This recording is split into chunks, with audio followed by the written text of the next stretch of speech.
He genuinely believed he was protecting family honor through generations of tradition. In his mind, the examination ensured purity. The auction ensured the women stayed with good families who'd paid well for them. It was twisted love mixed with cultural obligation, not pure evil. That made it worse somehow. The same dynamic appeared throughout the family. They participated not out of malice but out of misguided loyalty. Mothers who'd endured it insisted their daughters-in-law do the same. Brothers who'd witnessed it became complicit through silence. Generation after generation, trauma disguised as tradition. I convinced Maria's babysitter to deliver a message during a playground visit, a simple phrase that would mean nothing to anyone listening. She agreed reluctantly, whispering to Maria while pushing her son on the swings. The message was clear. The bird wants to sing. Maria's eyes widened, but she kept pushing the swing, saying nothing. My old ethical boundaries crumbled as desperation grew. I social engineered bank information by calling branches pretending to be various Castellano family members. I gathered routing numbers, transaction patterns, anything that might prove the money trail. Each lie I told culled another piece of who I used to be. Small victories felt hollow. When a judge granted a restraining order against Marcus, I saw genuine pain in his eyes across the courtroom. We were both mourning different losses. He'd lost the woman he loved to his family's sickness. I'd lost the man I loved to the same poison. The order felt like admitting our love had died. The Castellanos' counterclaim gained media traction. A small local blog picked up the story of a prominent family being extorted by a bitter ex-bride. The narrative was compelling. Established family, charitable works, unhinged woman making wild accusations. Comment sections filled with people who knew the Castellanos, defending their character. Everything hinged on Maria now. Her testimony could validate everything or destroy what little credibility I had left. But testifying meant risking her son, her safety, her carefully constructed survival within the Castellano prison. I was asking her to sacrifice everything for truth. My past kindness haunted me in unexpected ways. I'd spent hours teaching Marcus's grandmother to use her new smartphone, setting up video calls with relatives in Italy. Now she tearfully told everyone how I'd betrayed their trust after they'd welcomed me so warmly. Every good deed became evidence of their generosity and my ingratitude. Hospital colleagues chose sides based on practicality. The Castellanos donated to the cardiac wing, the children's ward, the annual fundraising gala. I was one former employee making wild accusations. The math was simple. Good people doing good works couldn't possibly be involved in something so evil. The district attorney's office finally agreed to meet with me. The ADA, a tired woman who'd seen too much, listened to my story with professional skepticism. She explained the burden of proof, the difference between cultural traditions and criminal acts. Without concrete evidence of money changing hands, of women being sold, there was no case. Unusual traditions weren't illegal. I called in my last favor from the director of a victims advocacy group. My mother had saved her daughter from drowning years ago at a community pool. She owed us everything, she'd always said. But when I asked for help,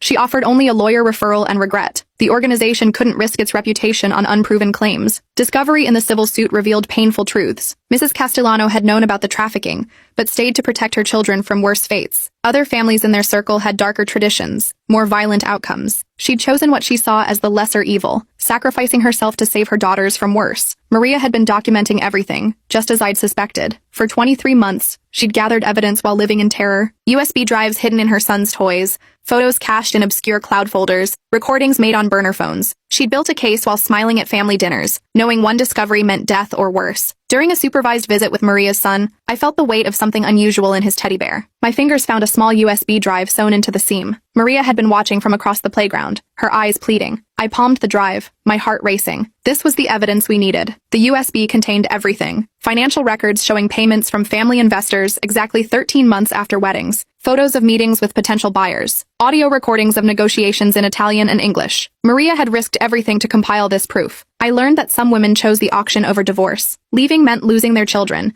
being cut off from all support, starting over with nothing. The buyers were often relatives or family friends who'd treat them well. It was slavery with golden chains, but some found it preferable to destitution. The system perpetuated itself through impossible choices. Maria and I developed a plan. She'd testify in exchange for immediate protective custody for her and her son. I'd provide the evidence to support her claims. We both knew the cost would be everything. Our families, our communities, our safety. But the alternative was letting it continue for another generation. Marcus's father made a notarized statement about family investments that contradicted his alibi for several dates. He'd claimed to be at business meetings when payment exchanges occurred, but his own paperwork placed him at family gatherings instead. The lie was small but significant. After 3 months of building our case, I presented everything to the ADA. Financial records, Maria's recordings, the USB evidence, witness statements from women who'd fled the family years ago. The prosecutor's skepticism cracked, then crumbled. She saw what I'd seen, a generational system of trafficking disguised as tradition. The investigation expanded quickly. 3 generations of Castellano women had been sold or silenced. Some had died in suspicious accidents. Others lived comfortable lives with their buyers, unable to leave but unwilling to risk their children's safety by speaking out. The pattern was clear once you knew where to look. Both families prepared for the storm ahead. The Castellanos hired more lawyers, called in favors, prepared to fight with everything they had. My family, what was left of it, braced for the shame of association. We all knew this would end with destruction on both sides. 6 months of investigation revealed the full scope.